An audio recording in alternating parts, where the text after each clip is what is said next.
Hi everyone.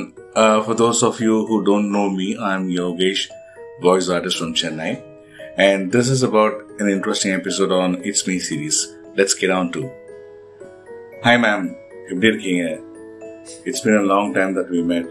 Hope you're all doing fine. How's family? How's your people at home? How's your work? Good. This is an interesting video podcast episode called as It's Me series. It's Me சீரீஸ்னா ஒன்றும் இல்லை. It's like நம்ம எப்படி வந்தோம் இந்த particular ஜானரில், what are we trying to do, என்ன பண்ணுறோம் அப்படின்ற விஷயம்தான். மச் பிஃபோர் தட் உங்களை பற்றி நீங்கள் இன்ட்ரடியூஸ் பண்ணிக்கோங்க. நீங்கள் யார், என்ன பண்ணுறீங்க, என்ன பேக்ரவுண்ட், எப்படி இந்த ஃபீல்டுக்கு வந்தீங்க அப்படின்ற ஒரு சின்ன intro. Then I'll get on to my 5 interesting questions. First, please introduce yourself. Hi everyone. வணக்கம் யோகேஷ் சார். நான் ராஜலக்ஷ்மி and it's me இந்த வீடியோ சீரீஸில் என்னை வந்து நீங்கள் இந்த கொஷின்ஸ் என்கிட்ட இருந்து என்னை பற்றி, என்னுடைய லைஃப் ஜேர்னி பற்றி தெரிஞ்சுக்கணுன்னு சொல்லி கேட்டிருக்கீங்க. ரொம்ப சந்தோஷமாக இருக்குது எனக்கு. எனக்கு வந்து ஃபர்ஸ்ட் ஆஃப் ஆல் எனக்கு யோகேஷ் சார் வந்து ஹீ இஸ் மை டீச்சர். அவர்கிட்ட நான் வாய்ஸ் ஓவர் டெக்னிக்ஸ் எல்லாம் நான் கற்றுருக்கேன் and I have completed the certification as well. நான் வந்து என்னுடைய பிரதான வேலை அப்படின்னு நீங்கள் பார்த்தீங்கன்னா, நான் இப்போது ஒரு முழு நேர தமிழ் மொழி எழுத்தாளராக இருக்கேன். I'm Tamil author full time. அது தவிர நான் வந்து கவிதைகள் எழுதுகிறேன். என்னுடைய 2 நாவல்கள், அதுக்கப்புறம் ஒரு கவிதை தொகுப்பு வெளியாகிருக்கு. இப்போது வந்து இன்னும் 3 நாவல்கள் எழுதிக்கிட்டு இருக்கேன். இதை தவிர நான் வந்து ஓடிடி வலைத்தளங்களுக்கு வந்து டிரான்ஸ்கிரியேஷன்னு சொல்லுவாங்க, பிற மொழிகளில் இருக்கக்கூடிய வெப் சீரிஸ் எல்லாம் வந்து நான் தமிழில் டிரான்ஸ்லேட் பண்ணிகிட்ருக்கேன். இதை தவிர்த்து நான் கண்டென்ட் ரைட்டிங்னு சொல்லுவாங்க, உள்ளடக்க எழுத்தாளர்னு சொல்லுவாங்க. இது வந்து சில வலை தளங்களில் கண்டென்ட் ரைட்டராகவும் வேலை பார்த்துட்ருக்கேன். இதை தவிர்த்து இப்போது ரீசெண்ட் டைமில் நான் வந்து ஒரு படத்துக்கு திரைக்கதை வசனமும் எழுதியிருக்கேன். அது தவிர இன்னொரு பிரபல இசை அமைப்பாளர் ஒருத்தர் வந்து என்னை அவருடைய படத்துக்கு பாடல் எழுத சொல்லி கேட்டிருக்காரு. இதுதான் என்னுடைய முக்கியமான வேலை. நான் என்ன செஞ்சுக்கிட்டு இருக்கேன்னு நீங்கள் கேட்டிங்க. என்னுடைய பேக்ரவுண்டுன்னு பார்த்தீங்கன்னா, நான் வந்து ஒரு economics graduate from Madras Christian college. அதுக்கப்புறம் நான் வந்து ஹியூமன் ரிசோர்ஸ் டெவலப்மெண்ட்டில் போஸ்ட் கிராஜுவேஷன் பண்ணேன். கிட்டத்தட்ட ஒரு 15-16 வருடங்கள் வந்து நான் சென்னையில் இல்லை, வேறு இடங்களில் இந்தியாவில் இருந்தேன். அப்போல்லாம் நான் வந்து இன்டர்நேஷ்னல் ரெசிடென்ஷியல் ஸ்கூல்ஸில் அட்மினிஸ்ட்ரேட்டிவ் ஹெட்டாக இருந்திருக்கேன். இப்போ இந்த கொரோனா காலகட்டத்துக்கு முன்னாடி வந்து நான் எனக்கு வந்து லாங்குவேஜ் கற்றுக்கிறதுல ரொம்ப இன்ட்ரெஸ்ட். ஸோ என்னுடைய சின்ன வயசுலேருந்தே நான் கற்றுக்கணுன்னு ஆசைப்பட்டது ஜாப்பனீஸ் லாங்குவேஜ். அந்த லாங்குவேஜை கற்றுக்கிட்டு அதுக்குண்டான ஒரு ஸ்கூலை நான் ரன் பண்ணிகிட்டு இருந்தேன், அதித்தி ஸ்கூல் ஆஃப் ஜாப்பனீஸ்ன்னு சொல்லி. It was affiliated to the Japan foundation. இப்போது கொரோனா காலகட்டத்தில் எல்லா எஜுகேஷனல் இன்ஸ்டிடியூஷன்ஸும் மூடின போது அதை நானும் வந்து ஃபோர்ஸபிளாக மூட வேண்டிய சுச்சுவேஷன் வந்தது. அதுக்கப்புறம் அந்த சமயத்தில் வந்து நான் எழுத ஆரம்பித்தேன். எழுதுறது வந்து என்னுடைய இயல்பாகவே எனக்கு எழுதுறது ரொம்ப பிடிக்கும். தமிழில் வந்து எனக்கு நல்ல ஒரு மொழி வளம் இருக்குது அப்படின்றது எனக்கு முன்னாடியே தெரியும். ஆனால் அதை நான் சீரியஸாக எடுத்துக்கிட்டு இப்போ நான் வந்து ஒரு முழு நேர எழுத்தாளராக இருக்கேன். இப்போ நிறையா இலக்கிய தளங்கள் நடத்துகிற பரிசு போட்டிகள்லேயும் நான் வெற்றி பெற்றுக்கிட்டு இருக்கேன். மலர்வனம்னு ஒரு பத்திரிகை பப்ளிகேஷன், அவங்க வந்து இந்த வருஷம் சிறந்த பெண் எழுத்தாளர் அப்படின்னு சொல்லி எனக்கு ஒரு விருது தராங்க. இது என்னுடைய எழுத்தாளராக முதல் விருது. அதை வர மகளிர் தினத்தன்னைக்கு தராங்க. இதுதான் என்னை பற்றின சுருக்கம். Alright ma'am, that was very interesting. Okay, your first question will be, உங்க முதல் கேள்வி, உங்களுக்கு இந்த இன்ட்ரெஸ்ட் இருக்குன்னு எப்போ தெரிஞ்சது? How do you know that you have this kind of special interest, or இந்த ஸ்கில்ஸ் உங்களுக்கு இருக்குன்னு யார் சொன்னா? How did you elevate yourself into this particular skill? Well, எனக்கு வந்து என்னுடைய பள்ளி நாட்கள்லேருந்து எழுதுறதுக்கு நல்லா வரும். என்னுடைய தமிழ் ஆசிரியர்கள் என்னுடைய ஃபாதர், அவரை தான் நான் வந்து இந்த இடத்துல சொல்ல விரும்புகிறேன். எனக்குள்ளே இருந்த திறமையை முதல்ல கண்டுபிடிச்சது அவர் தான். ஸோ எனக்கு வந்து நிறையா இந்த மாதிரி லைப்ரரியில் மெம்பர்ஷிப் வாங்கி கொடுத்து நிறைய புத்தகங்கள் எடுத்து கொடுத்து என்னை வாசிக்க சொன்னது. அதுக்கப்புறம் சின்ன சின்ன அதாவது பள்ளிக்கூடத்தில் என்ன போட்டி வச்சாலும் சரி, கட்டுரை, கவிதை, இப்போ எந்த மாதிரியான போட்டிகள் வச்சாலும் கலந்துக்க சொல்லி எங்கள் அப்பா என்னை ரொம்ப என்கரேஜ் பண்ணுவாங்க. என்னுடைய டீச்சர்ஸ், எனக்கு கிடைச்ச தமிழ் டீச்சர்ஸ் வந்து ரொம்ப நல்லாவே எனக்கு தமிழை கற்றுக் கொடுத்தாங்க. அந்த தமிழில் வந்து ரொம்ப ஆர்வம் எனக்கு இருந்தது. அது அவங்க ரொம்பவே உற்சாகப்படுத்தினாங்க. இதை நான் ரொம்ப முக்கியமாக சொல்லுவேன். அதுக்கப்புறம் இந்த வேலையெல்லாம் பார்த்துட்டு இருந்தேன்னு சொன்னேன் இல்லைங்களா, அதில் வந்து நான் ரொம்ப தூரம் 16-17 வருஷம் வந்து என்னால் இந்த எழுத்தில் எதுவும் பெருசாக சாதிக்க முடியலை. அப்பப்போ சிறு கதைகள் எழுதிட்டு இருப்பேன். வெளி மாநிலங்களில் இருந்து கூட இங்கே இருக்கிற தமிழ் பத்திரிகைகளுக்கு அனுப்புவேன். அது கதைகள் எனக்கு பிரசுரமாயிருக்கு. இந்த கொரோனா காலகட்டத்தில் என்னுடைய மகனை தான் அந்த கிரெடிட் போய் சேரும். ஏன்னா அவன் தான் வந்து எனக்குள்ளே இருந்த இந்த எழுத்து ஆர்வத்தை தூண்டிவிட்டது. அம்மா நீ வந்து ரொம்ப நல்லா எழுதுகிற. ஏன்னா அந்த சமயத்தில் ஃபேஸ்புக்கில் வந்து நிறைய கதை போட்டிகள், கவிதை போட்டிகள்லாம் வந்தது. யாரும் வெளியில் போக முடியாதுங்கிற போது சில பிரபலமான எழுத்தாளர்கள் வந்து அந்த சேவையை செஞ்சாங்க. அதில் எனக்கு வந்து நிறைய பரிசுகள் கிடச்சிது. அந்த சமயத்தில் என் கூட இருந்து இதெல்லாம் பார்த்துக்கிட்டு இருந்த என்னுடைய மகன் தான் வந்து எனக்குள்ளே இருந்த இந்த எழுத்தாளர் அப்படிங்கிற திறமையை வெளியே கொண்டு வந்தது. அது தவிர என்னுடைய காலேஜ் கிளாஸ்மேட், என்னுடைய நண்பன், அவர் வந்து இன்னொரு பெரிய உறுதுணை. அவர் தான் வந்து என்னுடைய புத்தகத்தை ரிலீஸ் பண்ணுறதுக்கு எனக்கு ரொம்ப உறுதுணையாக இருந்தார். ஸோ அவங்க 2 பேரும் தான் என்னைய எழுத்தாளரை ஆக்குனாங்கன்னு நான் சொல்லுவேன். Question 2. இந்த ஃபீல்டில் நீங்கள் வரத்துக்கு யாரெல்லாம் உங்களுக்கு சப்போர்ட் பண்ணா, எப்படி எந்த மாதிரி சப்போர்ட்லாம் உங்களுக்கு யூஸ்ஃபுல்லாக இருந்துச்சு, அதை எப்படி கிராஸ் பண்ணீங்க, எத்தனை நெகட்டிவிட்டி இருந்துச்சு, யாரெல்லாம் வந்து இது தேவையா, why would you do this, do something else அப்படின்ற மாதிரி மார்க் பண்ணாங்களா, இல்லை என்கரேஜ் பண்ணாங்களா? Who are the people behind it for all your success?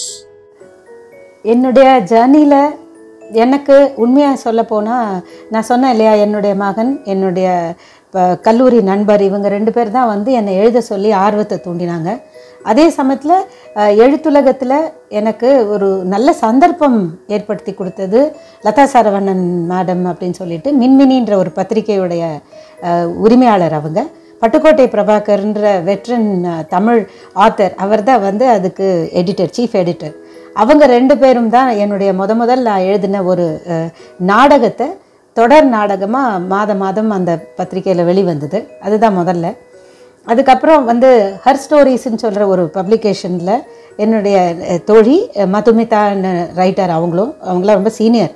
அவங்க வந்து ஒரு 35 பெண் எழுத்தாளர்களுடைய கட்டுரையை தேர்ந்தெடுத்து அந்த ஒரு புத்தகத்தை அகம்ங்கிற பேரில் ரிலீஸ் பண்ணாங்க.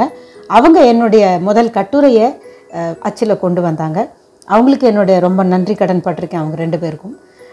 அதுக்கு அடுத்தபடியாக நீங்கள் பார்த்தீங்கன்னா மீதியெல்லாம் நான் வந்து இந்த போட்டிகளுக்கு எழுத ஆரம்பித்தேன். இந்த போட்டிகளில் எனக்கு வந்து உதிரிகள் அப்படிங்கிற ஒரு பத்திரிகை, ஒரு இலக்கிய சிற்றுதழ், அவங்களது வந்து ரொம்ப போற்றப்பட ஒரு பத்திரிகை. அது அவர்களுடைய உலகளாவிய சிறுகதை போட்டியில் நான் முதல்ல எழுதின பேய் கொம்பன்கிற ஒரு சிறுகதை பரிசு வென்றது. அதுதான் எனக்கு ஒரு பெரிய அங்கீகாரத்தை இந்த துறையில் பெற்றுக் கொடுத்தது. அந்த கதையை வந்து நிறைய பேர் படித்தாங்க. நிறைய பெரிய பெரிய ரைட்டர்ஸ் வந்து அதுக்கு நல்ல ரிவ்யூஸ் எழுதினாங்க. ஒரு நல்ல ஒரு பிரபலமான ஒரு எழுத்தாளர் வந்து அவங்களுடைய யூடியூப் சேனலில் அதை பற்றி, அந்த கதையை பற்றின அவங்களுடைய கருத்தை கொடுத்துருந்தாங்க. அந்த கதையை ஃபுல்லாக படித்து கொடுத்துருந்தாங்க. ஸோ இந்த மாதிரி எனக்கு வந்து ஒரு நல்ல ஒரு பிளாட்ஃபார்ம் கிடச்சிதுங்க. என்னுடைய முதல் சரித்திர குறுநாவலும் ரொம்பவே ரிசீவ் பண்ணப்பட்டு ரொம்ப வெல் ரிசீவ்டாக இருந்தது. நிறைய பேர் என்னை வந்து உற்சாகப்படுத்தினாங்க. உண்மையில் சொல்லப்போனால் என்னை வந்து என்னுடைய எழுத்துக்களை படித்த யாருமே என்னை டிஸ்கரேஜ் பண்ணவே இல்லை. எல்லாருமே வந்து எனக்கு உற்சாகம்தான் கொடுத்தாங்க. ரொம்ப நல்லா எழுதுறீங்க, இன்னும் நிறையா எழுதுங்கன்னு சொல்லி தான் பெரிய பெரிய எழுத்தாளர்களெல்லாம் சந்திக்கக்கூடிய பாக்கியமும் எனக்கு கிடச்சிது. எழுத்து மூலமாக தான் அதெல்லாமே நடந்தது. ஸோ அவங்க அத்தனை பேருமே எனக்கு தெரிஞ்சு யாருமே என்னை ஒருத்தர் கூட டிஸ்கரேஜ் பண்ணவே இல்லை. இதை தவிர்த்து என்னுடைய இந்த எழுத்து துறையிலேயும் சரி, இப்போது நான் வாய்ஸ் ஓவரில் ரொம்ப கம்மியாக தான் நான் பண்ணியிருக்கேன். நிறையா ஒன்றும் பெருசாக நான் சாதிச்சேன்னு சொல்ல முடியாதுங்க. ஏன்னா எழுத்தே எனக்கு ரொம்ப அதிக நேரத்தை எடுத்து கொண்டது. புது புது விஷயங்களை கற்றுக்கணுங்கிறதுல இந்த வாய்ஸ் ஓவரையும் ஒரு விஷயமா நான் வந்து ரொம்ப ஆர்வமாக நான் கற்றுக்கிட்டேன். ஸோ எனக்கு இந்த எழுத்துத்துறையில் எனக்கு வந்து நாடகம் எழுதுறதுக்கு ஒரு கோர்ஸ் நான் பண்ணினேன். அல்கமி தேட்டர்னு சொல்லிட்டு அடையாரில் இருக்குது. அந்த சார் அவர் வந்து விஸ்வநாதன் சார், அவர் தான் எனக்கு முதல்ல நாடகம் எழுதுறது, அதாவது கதை எழுத எனக்கு தெரியும், அதை வந்து ஒரு கான்வர்சேஷன் பேட்டர்னில் ஒரு ஸ்டேஜ் பிளேவாக பண்ணுறதுக்கு அவர் சொல்லி கொடுத்தாரு. பட்டுக்கோட்டை பிரபாகர் சாருடைய 2 ஒர்க் ஷாப், கதை எழுதுவது அப்புறம் திரைக்கதை எழுதுவது எப்படி, அந்த ஒர்க் ஷாப்ஸ் நான் முடிச்சிருக்கேன். வாய்ஸ் ஓவரில் யோகேஸ்வரன் சார்கிட்ட நான் கற்றுக்கிட்டேன். ஆனால் இந்த ஸ்கில்ஸ் எல்லாமே ஒரு எழுத்தாளருக்கு தேவைன்னு நான் நினைக்கிறேன். ஸோ அந்த விஷயத்தில் இவங்க எல்லாருமே என்னை ரொம்ப என்கரேஜ் பண்ணாங்க, எல்லாருமே என்னுடைய திறமையை வந்து பாராட்டினாங்க. ஸோ அவங்க எல்லாருக்குமே என்னுடைய hearty thanks. Oh, that's nice. Okay, இந்த தேர்ட் கொஸ்டின், 3வது கேள்வி. இப்போ ஒரு விஷயத்தை நம்ம அடையணும்னா we have to struggle a lot. What were your struggling time? எப்படி ஸ்ட்ரகிளை கிராஸ் பண்ணீங்க? அதுக்கு என்ன ஓவர் கம் பண்ணுறதுக்கான டிப்ஸ் அண்ட் டெக்னிக்ஸ் எடுத்துக்கிட்டீங்க? How did you overcome? The first step எப்பவுமே ஒரு கஷ்டமான விஷயமா இருக்கும். அக்செப்டன்ஸ் இருக்கணும். People should recognize you and you should have kind of acceptance in the market.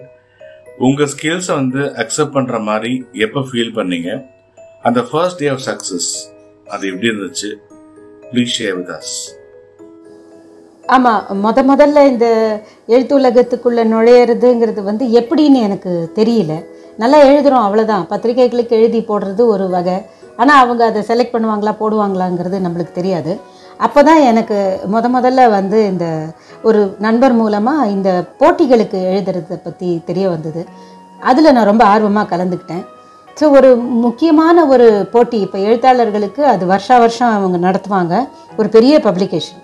அதுக்கு தான் நான் முதல்ல எழுதினேன், என்னுடைய சரித்திர குறுநாவல் போட்டிக்கு.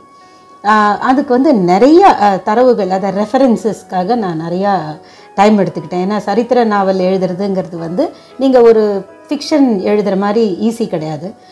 சரித்திர நாவல்னால் நீங்கள் வெறும் ஹிஸ்டாரிக்கல் ஃபேக்ட்ஸ் மட்டும் கொடுக்க முடியாது, அதில் ஒரு இன்ட்ரெஸ்டிங் கதையும் வேணும். ஸோ அதுக்கு நான் நிறைய உழைச்சேன். கிட்டத்தட்ட ஒரு 6 மாதம் 5 மாதம் ஷோராக நான் வந்து உழைச்சிருக்கேன். அந்த கதை வந்து ரொம்ப நல்லா வந்திருந்தது. சில பேர்கிட்ட படிக்க கொடுத்து அவங்க எல்லாருமே நல்லா இருக்குன்னு சொல்லி நான் அனுப்பிச்சேன். அன்ஃபார்ச்சுனேட்லி என்னுடைய அந்த முதல் முயற்சி அந்த போட்டியில் என் கதை தேர்வாகலை.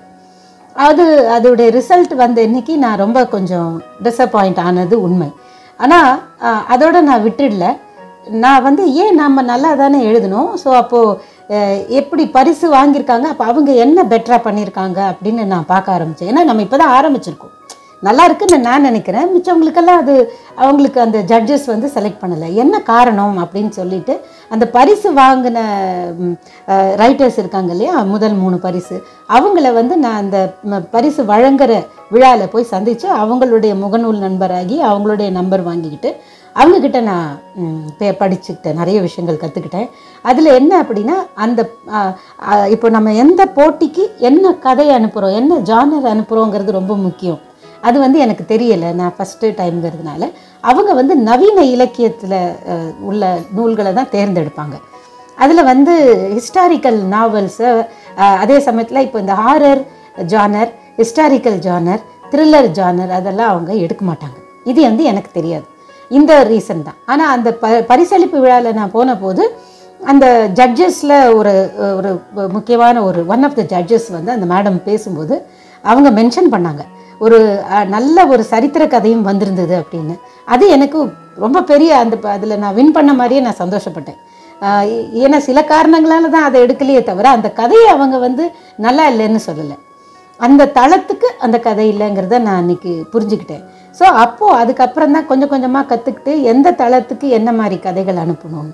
அப்போ அந்த இலக்கிய சிற்றுதலுக்கு நான் அனுப்பின அடுத்த என்னுடைய சிறுகதை செலக்ட் ஆயிடுச்சு. அதுதான் எனக்கு வந்து கிடைச்ச முதல் வெற்றி. அந்த வெற்றியாளர்கள் பட்டியலில் என்னுடைய பெயரை பார்த்த நாள் வந்து என் வாழ்க்கையில் என்னால் மறக்க முடியாத ஒரு நாள். ஏன்னா அந்த கதை, இப்போ அந்த கதையுடைய பெயர் பேய் கொம்பன். ஸோ இப்போ புத்தக திருவிழாவில் அந்த இப்போ சிறுகதை தொகுப்பு வெளியிடப்பட்டிருக்கு அந்த பப்ளிகேஷன்ஸ், உதிரிகள் பப்ளிகேஷன்ஸ். ஸோ அப்போ நான் அதில் நிறைய பேர் வந்திருந்தாங்க. அந்த வெற்றி பெற்ற கதைகள் தவிர நல்ல கதைகள் சிலதையும், பெரிய எழுத்தாளர்களுடைய கதையும் அதில் வந்திருக்கு. அவங்க எல்லாரையும் பார்க்கக்கூடிய ஒரு வாய்ப்பு கிடைச்சிது. அப்போ அவங்க எல்லாரும் என்ன, நீங்கள் தான் அந்த பேய்கொம்பன் ராஜலக்ஷ்மியான்னு கேட்டபோது எனக்கு நிஜமாவே ரொம்ப பெருமையாகவும் சந்தோஷமாக இருந்தது. ஏன்னா நம்மளுடைய ஒரு எழுத்து, நம்மளுடைய கதையினுடைய ஒரு பேரை நமக்கு அடைமொழியாக வச்சு எப்போ கூப்பிடுறாங்களோ அது ரொம்ப ஒரு முக்கியமான சந்தோஷமான தருணமாக நான் நினைக்கிறேன். பட் எல்லாருக்குமே முதல்ல ஒரு ஜேர்னி ஆரம்பிக்கும் போது பிரச்சனைகள் தான் வரும். அதில் நம்ம தோண்டு போயிடக்கூடாது. என்ன பிரச்சனை, ஏன் நம்மளுக்கு அது சரியாக வரலை அப்படின்னு சொல்லி நம்ம அதை யோசித்து அதை நம்ம சரிப்படுத்திட்டோன்னா நிச்சயமாக நம்ம எல்லாரையும் வெற்றி பெற முடியுங்கிறது தான் என்னுடைய அபிப்பிராயம். அது கஷ்டம்தான். Good that you come across very nicely. So good, so good. Writing தான் பெஸ்ட்னு எப்போ சூஸ் பண்ணீங்க? It could be in other platform also. It could be like talking. It could be voice over. It could be dubbing. எழுதுறது தான் உங்கள் ஸ்கில்ஸ்ன்னு நீங்கள் எப்போ feel பண்ணீங்க? How did you know that you have this kind of special writing skills? Maybe you are an voracious reader or நீங்கள் நிறைய பட்டிமன்றம் கேட்கலாம். What if that was me? அது நானா இருந்தா எப்படி இருக்கும்ன்ற மாதிரி ஒரு தாட் இருக்கும். இது எப்படி உங்களுக்கு ரைட்டிங் ஸ்கில்ஸ் மேல இவ்வளோ ஆர்வம் வந்துச்சு? ரைட்டிங் என்னுடைய பலம்ங்கிறது எனக்கு ரொம்ப சின்ன வயசுலேயே எனக்கு தெரிஞ்சுது. ஏன்னா எனக்கு சின்ன வயசுலேருந்தே டைரி எழுதுகிற பழக்கம் உண்டு. இப்போ நான் என்னுடைய பழைய கல்லூரி நாட்களில் எழுதின டைரியெல்லாம் எடுத்து பார்த்தாலே அதிலே எனக்கு சுவையான கதைகள் நிறைய கிடைக்கும். அந்த மாதிரி எனக்கு ஒரு என் மனசில் தோணின விஷயங்களை சுவைப்பட எழுதக்கூடிய ஒரு திறமை இருந்தது. அதே மாதிரி நான் கல்லூரி நாட்கள்லேயே இப்போ பட்டிமன்றங்கள், நீங்கள் சொன்ன மாதிரி பட்டிமன்றங்கள், பாட்டு மன்றங்கள் எல்லாம் நான் போய் பார்ப்பேன். அப்போது அந்த எக்ஸ்டெம்போ ஸ்பீச் கொடுக்கணும், அந்த மாதிரி எக்ஸ்டெம்போ கட்டுரை எழுதணும், கவிதை எழுதணும்னு சொல்லுவாங்க. இந்த கவிதை போட்டிகள்லாம் எப்படி இருக்குன்னா, அங்கேயே தலைப்பு அனௌன்ஸ் பண்ணி நம்மளுக்கு ஒரு 10 நிமிஷம் இல்லை 15 நிமிஷம் கொடுத்து அதுக்குள்ளே கவிதை எழுத சொல்லுவாங்க. ஸோ என்னால் அந்த ஸ்டிமுலேஷனில் நல்லாவே எழுத முடியும். நான் நிறைய அந்த சமயங்களில் பாராட்டு பரிசுலாம் பெற்றிருக்கேன். ஸோ எப்பயுமே நான் இன்னொன்று என்னென்னா, நான் ஒரு நல்ல கதை சொல்லின்னு எங்கள் வீட்டில் எல்லாருமே என்ன சொல்லுவாங்க. வீட்டில் ஏதாவது ஒரு விஷயம், இப்போ நான் ஸ்கூல்லேருந்து வந்துட்டேன், ஏதோ ஒரு வழியில் ஒன்று நடந்துச்சு அப்படின்னா அதை நான் ரொம்ப சாதாரணமாக சொல்ல மாட்டேன். அது ரொம்ப அழகாக ஒரு கதை மாதிரி அவங்க மைண்டில் அப்படியே அது படமாக போகிற மாதிரி நான் சொல்லுவேன். ஸோ இந்த திறமை எனக்கு இருக்குதுன்னு சொல்லி என்னுடைய நண்பர்கள், என்னுடைய அம்மா, என் கூட பிறந்தவங்க எல்லாருமே அடிக்கடி சொல்லுவாங்க, நல்ல கதை விடுற நீ அப்படின்னு சொல்லுவாங்க. ஸோ அந்த மாதிரி இருக்கிற போது எனக்கு எழுதுறதுல அந்த ஆர்வம் எப்போவுமே இருக்கும். எதையாவது இப்போ நான் ட்ராவல் பண்ணுறேன் ட்ரெயினில் அப்படின்னா எனக்கு எதிர்க்க இருக்கிறவங்களுடைய நடை உடை பாவனைகள், அவங்க என்ன பண்ணுறாங்க, அதெல்லாம் நான் மனசில் போட்டு வச்சுப்பேன். ஸோ எப்போவோ ஒரு சிறுகதை எழுதும்போது எனக்கு அவங்க எல்லாரையும் நான் என்னுடைய கதையில் ஒரு பாத்திரமாக கொண்டு வந்துடுவேன். இந்த திறமை எனக்கு முன்னாடி இருந்தது, எனக்கு அது நல்லாவே தெரியும். இப்போது பல விஷயங்கள்லாம் நான் சுற்றி அட்மினிஸ்ட்ரேஷன் பண்ணியாச்சு, ஸ்கூல் லைனில் நிறைய இருந்தாச்சு, கார்ப்பரேட்டில் கொஞ்ச நாள் ஒர்க் பண்ணியிருக்கேன். அதுக்கப்புறம் லாங்குவேஜ் கற்றுக்கிட்டேன், நான் லாங்குவேஜ் டீச் பண்ணேன், ஜப்பானுக்கு ட்ராவல் பண்ணேன், எல்லாம் பண்ணேன். பட் அதெல்லாமே புதுசாக நான் பண்ணும் போது அந்த சந்தோஷம் இருந்தது. பட் ஏதோ ஒரு குறை மட்டும் எனக்குள்ளே இருந்துக்கிட்டே இருந்தது. இது என்னுடைய தளம் இல்லை, இது என்னுடைய தளம் இல்லைன்னு. ஸோ அந்த தேடலில் தான் எனக்கு இந்த எழுதுகிற போது தான் என்னையே நான் மறந்து வேற ஒரு உலகத்தையே நான் எனக்காக சிருஷ்டிக்கிற மாதிரி எனக்கு ஒரு எண்ணம் ஏற்படுது. அதனால தான் நான் கண்டுபிடிச்சேன், எனக்கு மன நிம்மதியும் சந்தோஷத்தையும் ஒரு சென்ஸ் ஆஃப் ஃபுல்ஃபில்மெண்ட் எனக்கு ரைட்டிங்கில் தான் கிடைக்குது. Your fourth question will be, உங்கள் 4வது கேள்வி. அப்படியே போகும்போது you got acquaintances with many people around. You got a lot of felicitations, நிறைய awards, recognition, interviews எல்லாம் கொடுத்துருக்கீங்க. இந்த ஃபிலிம் இண்டஸ்ட்ரிக்குள்ள இந்த ரைட்டிங் ஸ்கில்ஸ் எப்படி வந்துச்சு, ஸ்க்ரீன் பிளே இதெல்லாம் did you go for any discussions or did you get trained by somebody, or இது எப்படி இந்த film dialogue writing, screen play இதெல்லாம் நீங்கள் நடுவில் பண்ண வேண்டிய சூழல் வந்தபோது how did you handle all these things? Like என்கிட்ட நிறைய பேர் கேட்குற கேள்வி தான் இது, நீங்கள் எப்படி ஃபில்ம் இண்டஸ்ட்ரிக்குள்ளே அவ்வளோ சீக்கிரம் போக முடிஞ்சுது அப்படின்னு. இப்போது thanks to Facebook and other social media platforms. ஏன்னா எனக்கு ஒரு புது டீம், அவங்க ஒரு படம் ஏற்கனவே எடுத்துட்டாங்க, அது இப்போது லாஸ்ட்டாக ஸ்டேஜில் இருக்குது. கூடிய சீக்கிரம் அவங்க ஆடியோ லான்ச் பண்ணி அந்த படத்தை பண்ண போகிறாங்க. ஸோ அவங்களுடைய 2வது படத்துக்கு அவர் வந்து என்னை காண்டாக்ட் பண்ணி கேட்டார், மேடம் நீங்கள் நாடகம் மட்டும்தான் எழுதுவீங்களா? நான் சொன்னேன் இல்லைங்களா மின்மினியில் நாடக தொடர் வந்ததுன்னு. அதை பார்த்துட்டு அவர் உங்களுடைய டயலாக் ரைட்டிங் வந்து எனக்கு ரொம்ப பிடிச்சிருக்கு, நீங்கள் நாடகம் மட்டும்தான் எழுதுவீங்களா இல்லை சினிமாவுக்கு எழுதுவீங்களான்னு. நான் சொன்னேன், என்கிட்ட வந்து தோசை மாவு இருக்குங்க சார், விளையாட்டாக சொன்னேன். இதை வந்து நீங்கள் இப்போ சாதாரண தோசையும் நான் வாக்க முடியும், மசால் தோசையும் போட முடியும், என்ன வேணால் போடணும். தமிழ் எழுத்துங்கிறது என்கிட்ட இருக்குது, எனக்கு அதை வந்து கதையாகவும் எழுத தெரியும், வசன நடையிலையும் எழுத தெரியும், கொடுங்க ட்ரை பண்ணுறேன் அப்படின்னு சொன்னேன். அவங்களோட அது வந்து ஒரு ஃபுல்லாக வந்து ஒரு யங்ஸ்டர்ஸ் டீம், எல்லாருமே என்னோட சின்னவங்க.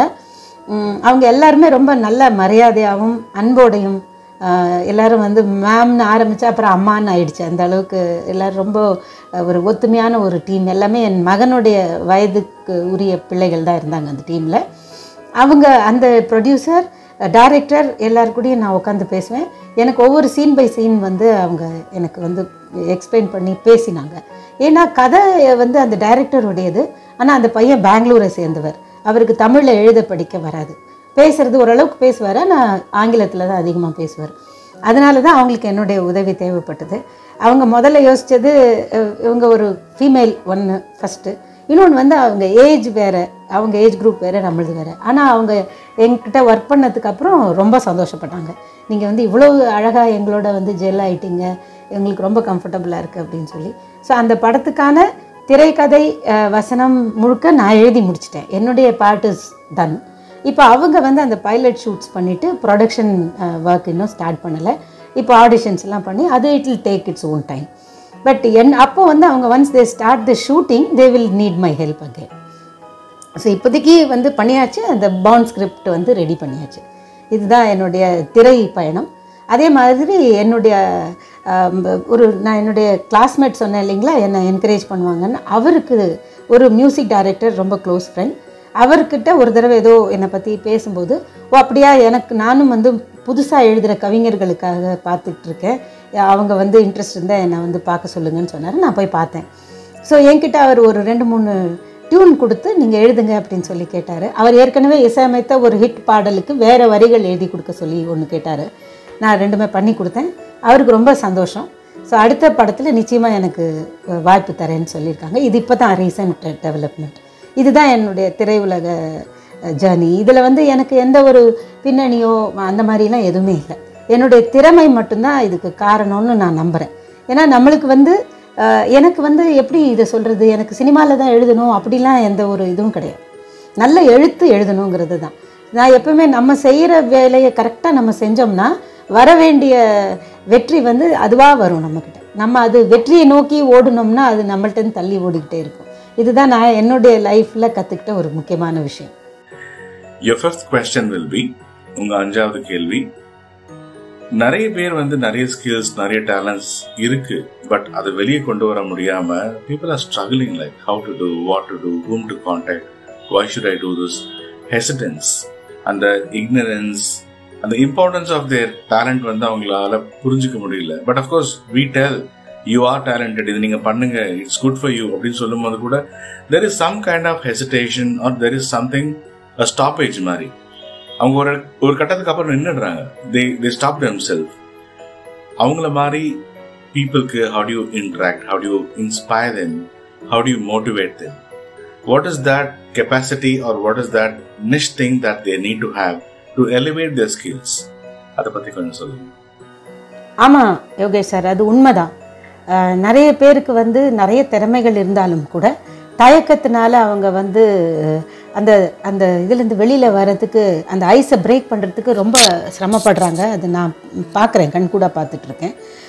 என்னை பொறுத்த வரைக்கும் பார்த்தீங்கன்னா, நான் எந்த கேட்டகரியில் வருவேன்னா, எனக்கு வந்து அந்த பயம்ங்கிறது எப்பயுமே கிடையாது. அதனால் இதை வந்து நான் ஒரு எல்லாரும் அப்படி இருப்பாங்கன்னு நம்ம சொல்ல முடியாது. இது வந்து இயற்கையாகவே ஒரு சிலருடைய குணாதிசயம். ஸோ எனக்கு வந்து எனக்கு செய்யணும் அப்படின்னு சொன்னால் நான் அதில் வந்து இறங்கிடுவேன். அதுக்கு என்ன பண்ணணுமோ அதை நான் வந்து பண்ணிவிடுவேன். அதை நம்ம ஒரு சைடு வச்சிடலாம். பட் பொதுவாக இந்த தயக்கம் உள்ளவங்க எப்படி பண்ண முடியுங்கிறது தான் உங்களுடைய கேள்வி. அதுக்கு நான் என்ன சொல்லுவேன் அப்படின்னு சொன்னால், முதல்ல வந்து பாயிண்ட் நம்பர் 1, நம்மளுடைய திறமை எதுன்றதை கண்டுபிடிக்கிறதுல ரொம்ப கவனமாக இருக்கணும். இப்போ ஃபார் எக்ஸாம்பிள் நான் வாய்ஸ் ஓவரும் எல்லாம் பண்ணேன். ஆனால் வந்து எனக்கு நல்லா தெரிஞ்சுது வாய்ஸ் ஓவர் என்னை விட நிறைய பேர் ரொம்ப நல்லா பண்ணுறாங்க. அதுதான் நான் கற்றுக்கிட்டது. என்னோடது வந்து ஓகே. பட் எழுத்துன்னு நீங்கள் பார்த்தீங்கன்னா I feel I am one of the best ரைட்டர்ஸ்ன்றது எனக்கு ரொம்ப நல்லா தெரிஞ்சுது. ஏன்னா நான் வந்து அதுக்கு அடுத்த கட்டம் என்ன அப்படின்னு சொன்னால், நீங்கள் அதில் பெஸ்ட்டுன்னு நீங்களாக சும்மா தட்டி கொடுத்துக்கக்கூடாது. புரியுதுங்களா? அதுக்கு வந்து ஒரு ப்ராசஸ் இருக்குது. இப்போ எழுத்தாளருங்கிற இதை பற்றி நான் உங்களுக்கு எக்ஸாம்பிளாக சொல்கிறேன். இப்போ நான் எழுத்தாளர் ஆகிறதுக்கு முன்னாடி என்னுடைய வாழ்க்கையில் 5-7 வயசுலேருந்துன்னு சொல்லலாம், 7 வயசுலேருந்து 50 வயசு வரைக்கும் நான் வந்து ஒரு ஒரேஷியஸ் ரீடராக இருந்திருக்கேன். பல எழுத்தாளர்களுடைய எழுத்துக்களை நான் படிச்சிருக்கேன் வெவ்வேறு காலகட்டங்களில். அதாவது பழைய இலக்கியங்கள் அந்த மாதிரியும் நான் படிச்சிருக்கேன். அதுக்கப்புறம் வந்து 50களில் எழுதின கல்கி, ஜானகிராமன் சார், அந்த மாதிரி பெரிய ரைட்டர்ஸ், அப்புறம் ஜெயகாந்தன் சார் அவங்கள மாதிரி புரட்சி எழுத்தாளர்களுடைய இதுவும் படிச்சிருக்கேன். சுஜாதா, பாலகுமாரன், என்ன மாதிரியான எல்லா பெரிய பெரிய ரைட்டர்ஸ், சாண்டில்யனோடது, கல்கியோடைய பொன்னியின் செல்வன் நான் 7 முறை படிச்சிருக்கேன். ஸோ இதெல்லாம் வந்து எனக்கு ஒரு பெரிய பின்புலமாக இருந்தது. நான் எழுத ஆரம்பிக்கிறதுக்கு முன்னாடி நிறைய படித்தேன். ஸோ அதே மாதிரி ஒவ்வொரு விஷயத்துக்கும் பின்னாடி ஒன்று இருக்கும். நீங்கள் அதுதான் பேஸ். அது நீங்கள் பண்ணிக்கிட்டு வரும்போது தான் உங்களால் அதை வந்து சொல்ல முடியும், இந்த திரையில் நான் ரொம்ப நல்லா இருக்கேன், நான் ரொம்ப ஸ்ட்ராங்காக இருக்கேன் அப்படிங்கிற ஒரு கான்ஃபிடென்ஸ் முதல்ல நீங்கள் பில்டப் பண்ணிக்கணும். அது நீங்கள் ஐடென்டிஃபை பண்ணதுக்கு அப்புறம் அதில் சந்தேகப்படக்கூடாது. இது என்னுடைய ஃபீல், இதுதான் அப்படின்னு நீங்கள் பண்ணிட்டீங்கன்னா அதுக்கப்புறமா மிச்சவங்களோட தயவு செஞ்சு உங்களை கம்பேர் பண்ணிக்கக்கூடாது. அவங்க நல்லா எழுதுகிறாங்க, எனக்கு வந்து அந்த நான் சொன்னேன் இல்லைங்களா, அந்த முதல் என்னுடைய நாவல் தேர்ந்தெடுக்கப்படாத போது என்னுடைய எழுத்தை பற்றி நான் சந்தேகமே படலை. என்ன காரணத்தினால தேர்ந்தெடுக்கப்படலைங்கிறத தான் நான் பார்த்தேனே தவிர என்னுடைய எழுத்து மேலே எனக்கு சந்தேகமே இல்லை. அதுக்கு அந்த மாதிரி நம்முடைய திறமையை நாம் முதல்ல நம்பணும். அப்போ தான் மித்தவங்க நம்மளை நம்புவாங்க. இது அப்புறம் எந்த துறையிலையுமே இப்போ பெரிய பிரபலங்கள் மூலமாகவோ ஏதோ ஒரு பெரிய ரெக்கமெண்டேஷன் மூலமாகவோ நீங்கள் போனால் கூட ஒரு என்ட்ரி தான் கிடைக்கும். அதுக்கு மேலே நீங்கள் நல்ல திறமை உள்ள ஆளாக இருந்தால் மட்டுமே உங்களால் அங்கே நின்று சாதிக்க முடியும். இல்லைன்னா ஒரு புத்தகத்துக்கு மேலே எழுத முடியாது, ஒரு வாய்ஸ் ஓவர் அசைன்மெண்ட்டுக்கு மேலே கிடைக்காது. அதனால் நம்மளுடைய திறமைன்னு நம்ம நினைக்கிறத அப்டேட் பண்ணிக்கிட்டே இருக்கணும். டே பை டே அதை வந்து நம்ம மெருகு கூட்டிக்கிட்டே இருக்கணும். இன்றைக்கி சான்ஸ் கிடைக்கலன்னா பரவாயில்ல, நாளைக்கு கிடைக்கலன்னா பரவாயில்ல, ஆனால் ஒரு வாரத்துக்கு கழிச்சு, 10 நாள் கழிச்சு, ஒரு வருஷம் கழிச்சு நிச்சயமாக கிடைக்கும். நம்மளுடைய அந்த முயற்சியை வந்து எந்த காரணத்தை கொண்டும் நம்ம நிறுத்தக்கூடாது. இந்த பாயிண்ட்ஸ் வந்து ரொம்ப முக்கியம். அதே மாதிரி இன்றைக்கி தேதியில் மார்க்கெட்டிங் நம்மளுக்கு தெரிஞ்சிருக்கணும். இப்போது நான் ரொம்ப நல்ல எழுத்தாளர், நான் வந்து என்னுடைய ட்ராமா எழுதுறதுக்கு, நாடகம் ஸ்டேஜ் பிளே எழுதுறதுக்கு கற்றுக்கிட்டேன்னு சொன்னேன் இல்லையா. விஸ்வநாதன் சார் வந்து என்ன சொன்னார், நீங்கள் வந்து எல்லாரையும் மீட் பண்ணணும், ரைட்டர்ஸ் கிட்ட போய் பேசி உங்களோட எழுத்துக்களை கொடுத்து அவங்களோட கருத்தெல்லாம் கேட்கணும். அப்போ நான் ஹெசிடேட் பண்ணேன். ஐயோ எப்படி சார் நான் போய் யாரை போய் எனக்கு தெரியாதே, நான் எப்படி போய் கேட்குறது. அப்போ அவர் சொன்னார், இன்றைக்கி காலகட்டத்தில் நீங்கள் நல்ல எழுத்தாளராக இருக்கலாம், எழுதி நீங்கள் என்ன பண்ணுவீங்க, பிரிண்ட் அவுட் எடுத்து உங்கள் வீட்டில் ஒரு ஃபைலில் போட்டு வச்சுக்கலாம். இதுக்கு மேலே எதுவும் செய்ய முடியாது. அடுத்த லெவலுக்கு நீங்கள் போகணும்னா உலகத்துக்கு தெரியணும் நீங்கள் ஒரு நல்ல ரைட்டர்னு. அதை கொண்டு போய் சேர்க்க வேண்டியது உங்களுடைய பொறுப்பு. யாரும் வந்து தேடி வந்தெல்லாம் உங்கள்கிட்ட வாங்க மாட்டாங்க. இது வந்து ஒரு மிகப்பெரிய லெசன். இதை நான் எல்லாருக்கும் சொல்ல விரும்புகிறேன். அதாவது யாருமே உங்களுக்கு பிளேட்டில் எடுத்து வச்சு எதையுமே கொடுக்க முடியாது. நீங்கள் உங்களோட ஸ்கில்ஸை வளர்த்துக்கலாம். உங்களோட டீச்சர்ஸ், உங்களோட மென்டார்ஸ், உங்களோட வெல்விஷர்ஸ், சப்போர்ட்டர்ஸ் உங்களுக்கு நிச்சயமாக அந்த லெவலில் ஹெல்ப் பண்ண முடியும். ஆனால் ஒரு துறையில் சாதிக்கிறதுங்கிறது உங்களுடைய தனிப்பட்ட ஜர்னி. அதை நீங்கள் தான் செய்யணும். அது எப்படி செய்யணும் நீங்கள் அது இப்போ எங்களை பொறுத்த வரைக்கும் ஒரு ரைட்டராக நான் ஒரு நாவல் எழுத போகிறேன்னா எப்படி எழுத போகிறேன்னு எனக்கு அது வரைக்கும் தெரியாது. ஆனால் முதல் 2-3 அத்தியாயத்தை எழுதினதுக்கப்புறம் அந்த நாவல் தன்னைத்தானே எழுதிக்கும். இது வந்து ஒரு உண்மையான விஷயம். எந்த ஒரு துறையிலையுமே நீங்கள் இறங்கினீங்கன்னா அந்த துறை உங்களை தன்னை போல் அதனுடைய குறை நிறைகளை சொல்லி கொடுத்து உங்களை வளர்த்து ஒரு நல்ல நிலைமைக்கு கொண்டு வந்து விட்டுடும். என்ன ஒன்று நீங்கள் உங்களை மேலே நம்பிக்கை வச்சுருக்கணும், உங்களை அப்டேட் பண்ணிக்கணும். ஓவர் கான்ஃபிடென்ஸ் வரக்கூடாது. ஒரு வெற்றி வந்துடுச்சு, ஒரு பரிசு வாங்கிட்டேன்னு என்ன மாதிரி ஆள் இல்லைன்னு நினைக்கக்கூடாது. யாரையும் குறைச்சி எடை போடக்கூடாது. நம்மளை ரொம்ப பெருசாகவும் நினச்சிக்கக்கூடாது. எப்பயுமே இதுதான் என்னுடைய ஃபஸ்ட்டு ப்ராஜெக்ட்டுன்னு நினச்சி ஒவ்வொரு வாட்டி நம்ம வேலை செஞ்சோம்னா நிச்சயமாக நம்மளுக்கு வெற்றி கிடைக்கும். முதல் ஒரு தடவையோ 2 தடவையோ 10 தடவையோ கூட நம்ம ஃபெயில் ஆகலாம். ஆனால் அந்த ஃபெயிலியர் எதையுமே நம்ம வந்து இதுதான் கடைசின்னு நம்ம நினைக்கக்கூடாது.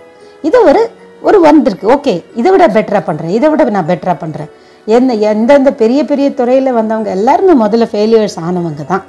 ஸோ அதை தான் நம்ம, ஆனால் அவங்களோட சக்ஸஸை தான் இன்றைக்கி நம்ம பார்க்குறோம். அதே மாதிரி இந்த உலகம் ஒரு நாள் நம்மளுடைய சக்ஸஸை கண்டிப்பாக பார்க்கும். All right, ma'am. Thank you very much for your wonderful time. That was very interesting and inspiring, ma'am. Thanks for all the insights that you have shared with us. I hope it's going to be useful to many of our young talents here. எனக்கு இந்த opportunity கொடுத்ததுக்கு I also thank you so very much sir. Young டேலண்ட்ஸுக்கு நான் அதை தான் சொல்ல விரும்புகிறேன். Young டேலண்ட்ஸுக்கு மட்டும் இல்லை, என்ன மாதிரி பெண்களுக்கு, மிடில் ஏஜ் எஸ்பெஷலி ஆனவங்களுக்கு தயவு செஞ்சு don't think age is a barrier, age is just a number. இதை நான் சொல்லலை, நிறைய பெரியவங்க சொல்லியிருக்காங்க. அது உண்மைன்னு நான் என் வாழ்க்கையில் உணர்ந்திருக்கேன். அதுதான் நான் உங்ககிட்ட சொல்கிறேன். இப்போது 50 வயதுக்கு அப்புறம் என்னால் என்னுடைய உண்மையான திறமை எதுன்னு கண்டுபிடிச்சி இந்த அளவுக்கு வர முடியும்னா, யங்ஸ்டர்ஸ் எல்லாம் உங்கள் முன்னாடி உங்களோட முழு வாழ்க்கை இருக்குது. நிச்சயமாக நீங்கள் இன்றைக்கி கூட ஆரம்பிங்க, எந்த ஒரு சிறு புள்ளியிலையும் நம்ம ஆரம்பிக்கலாம். Look, interact, inspire and involve yourself. See you then. Thank you so much.